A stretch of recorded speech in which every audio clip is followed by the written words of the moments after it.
Hello friends, मैं नीता प्रजापति। स्वागत है आप सभी का उस अकेडमी में। हम कंप्यूटर के कुछ बेसिक क्वेश्चन में चल रहे हैं और आज हमारा पार्ट नंबर 6 है। तो चलते हैं हम अपने आज के पहले क्वेश्चन की तरफ। निम्नलिखित में से कौन सा मशीन इंडिपेंडेंट प्रोग्राम है? Low level language, high level language, assembly language या फिर मशीन लैंग्वेज। जो लो लेवल लैंग्वेज होती है वो बहुत ही निम्न स्तर की भाषा होती है, और जो हाई लेवल लैंग्वेज होती है जो एक कोड भाषा होती है जिसके अंदर ऐप को बनाना और उसे मॉडिफाई करना होता है। और जो असेंबली लैंग्वेज है यह बहुत ही साधारण भाषा होती है। और मशीन लैंग्वेज के अंदर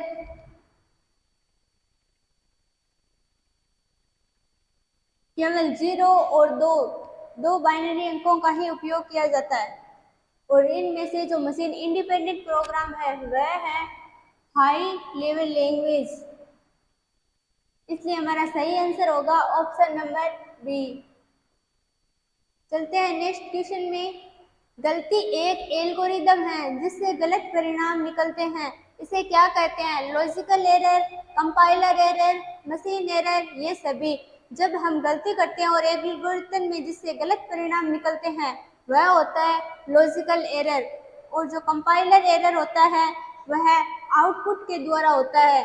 और जो मशीन एरर होता है वह मशीन में खराबी के कारण होता है। इसलिए जो एक गलती एल्गोरिदम है और जिससे गलत परिणाम निकलते हैं वह होता है लॉजिकल एरर। इसलिए हमारा सही आंसर होगा ऑप्शन नंबर ए। ये रहा हमारा नेक्स्ट क्वेश्चन। मशीन लैंग्वेज क्या प्रयोग करती है? English language code, numeric code, Java language, ये सभी। जो मशीन लैंग्वेज होती है वह न्यूमेरिक कोड का उपयोग करती है। जो न्यूमेरिक कोड होते हैं वह 0 से 9 तक होते हैं। और जो मशीन लैंग्वेज है उसके अंदर 0 और 1 दो ही न्यूमेरिक कोड का प्रयोग किया जाता है। तो इसलिए हमारा सही आंसर हो गया ऑप्शन नंबर बी। चलते हैं नेक्स्ट क्वेश्चन में। कंप्यूटर डाटा स्टोर और गणनाएं करने के लिए नंबर सिस्टम का प्रयोग करते हैं। हेक्साडेसिमल, ऑक्टल, बाइनरी या फिर दशमलव। जो कंप्यूटर डाटा स्टोर और गणनाएं करने के लिए नंबर सिस्टम का प्रयोग करते हैं वो करते हैं बाइनरी। और जो बाइनरी अंक होते हैं वो होते हैं 0 और 1, यह कुल 2 अंकों का होता है। और जो हेक्साडेसिमल होता है वह कुल 16 अंकों का होता है, जिसके अंदर 0 से 9 और ए से एफ तक अल्फाबेट होती है। और जो ऑक्टल होता है ये 8 की होती है, जो होती है 0 से 7 तक। और जो दशमलव होती है वह 10 की होती है, जो होती है 0 से 9 तक। तो और इसमें होता है वो बाइनरी का प्रयोग होता है और जो होती है 0 और 1। चलते हैं नेक्स्ट क्वेश्चन। निम्नलिखित में से स्टोरेज का सबसे बड़ा यूनिट कौन सा है? केबी, टीबी, एमबी और जीबी। जो केबी होती है उसकी फुल फॉर्म होती है किलोबाइट, और जो टीबी होती है उसकी फुल फॉर्म होती है टेराबाइट, और जो एमबी होती है उसकी फुल फॉर्म होती है मेगाबाइट, और जो जीबी होती है उसकी फुल फॉर्म होती है गीगाबाइट। और जब इसको आरोही क्रम में लिखा जाता है तो सबसे पहले इनमें से जो सबसे छोटा है वह आता है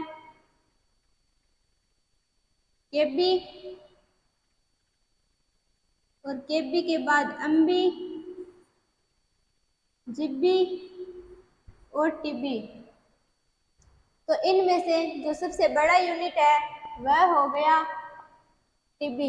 इसलिए हमारा सही आंसर होगा ऑप्शन नंबर बी। चलते हैं इसी के साथ नेक्स्ट क्वेश्चन।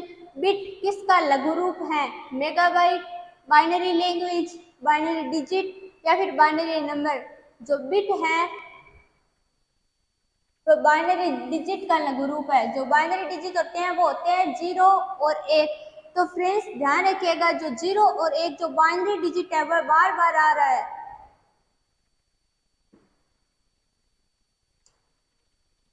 एक बाइट में कितने विकल्प होते हैं, या फिर एक बाइट में या फिर एक बाइट में कितने बिट होते हैं? एक बाइट में होते हैं वो होते हैं 8 बिट। इसलिए हमारा सही आंसर होगा option number C. Computer memory की सबसे छोटी इकाई क्या कहलाती है? जो कंप्यूटर मेमोरी होती है उसकी जो सबसे छोटी इकाई होती है वो होती है बिट, बाइट, मेगाबाइट या सभी। इसलिए जो सबसे छोटी इकाई होगी वो होगी बिट। इसलिए हमारा सही आंसर हो गया ऑप्शन नंबर ए। चलते हैं नेक्स्ट क्वेश्चन में। कितना बाइट मिलकर 1 किलोबाइट बनाता है? तो 1 किलोबाइट में कितने बाइट होते हैं? 4096, 10,024, 612 या फिर इनमें से कोई नहीं। 1 किलोबाइट में होते हैं वो होते हैं 1024 बिट। इसलिए हमारा सही आंसर हो गया ऑप्शन नंबर बी। तो चलते हैं नेक्स्ट क्वेश्चन में। बाइनरी नंबर प्रणाली में कितने अंक होते हैं? 1, 4, 2, 8। तो मैं पिछले 3-4 क्वेश्चन में बता चुकी हूँ कि जो बाइनरी नंबर होते हैं वो होते हैं 2। इसलिए हमारा सही आंसर हो गया ऑप्शन नंबर सी। चलते हैं नेक्स्ट क्वेश्चन में। अक्षरों तथा चिन्हों को बाइटों में स्टोर करने की विधि को क्या कहते हैं? Alpha system, number system, byte system या कोडिंग सिस्टम? जो अक्षरों तथा चिन्हों को बाइटों में स्टोर करने की विधि होती है वह होती है कोडिंग सिस्टम। इसलिए हमारा सही आंसर हो गया ऑप्शन नंबर डी। चलते हैं नेक्स्ट क्वेश्चन में। कंप्यूटर में किसी शब्द की लंबाई किसमें मापते हैं? बाइट, बिट, मेगाबाइट या फिर फाइल? जो कंप्यूटर में किसी शब्द की लंबाई होती है वह बिट में मापी जाती है। इसलिए हमारा सही आंसर होगा ऑप्शन नंबर बी।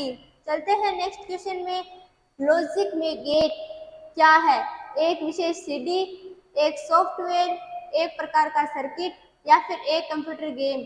जो लॉजिक गेट होती है वह एक विशेष प्रकार की सीडी होती है। इसलिए हमारा सही आंसर हो गया ऑप्शन नंबर ए।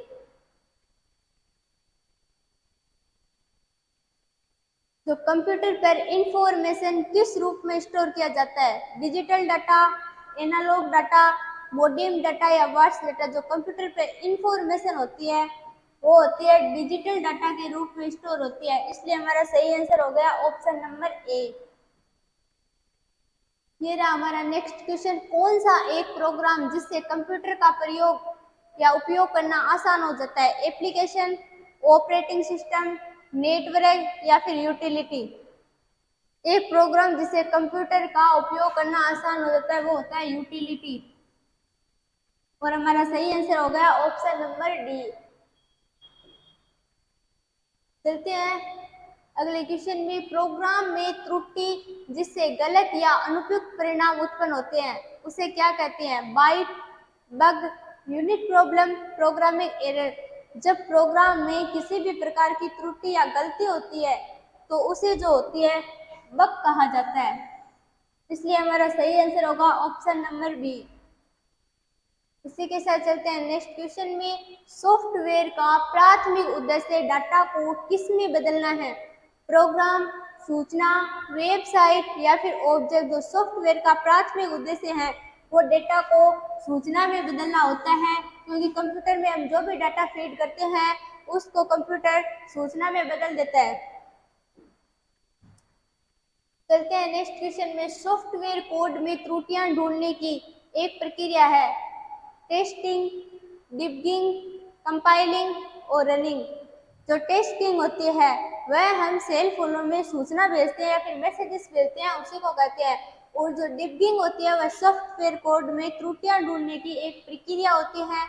और जो कंपाइलिंग होता है वह आउटपुट की तरह होता है। और जो रनिंग होता है वह निर्देश देने के लिए होता है। इसलिए तो इसमें हमारा सही आंसर होगा वो होगा डिबगिंग। जो सॉफ्टवेयर में त्रुटियां ढूंढने की एक प्रक्रिया है। इसलिए हमारा सही आंसर हो गया ऑप्शन नंबर बी। चलते हैं नेक्स्ट क्वेश्चन में। कंप्यूटर की भौतिक बनावट कहलाती है सॉफ्टवेयर, हार्डवेयर,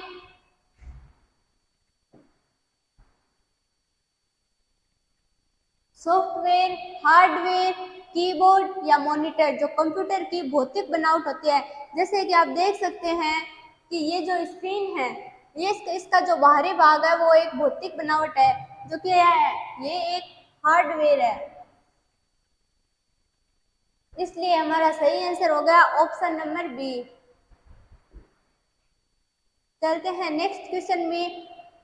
DOS का पूरा नाम क्या है? Disk operating system, disk of system, device operating system, door operating system. जो डोस का पूरा नाम होता है वो होता है डिस्क ऑपरेटिंग सिस्टम।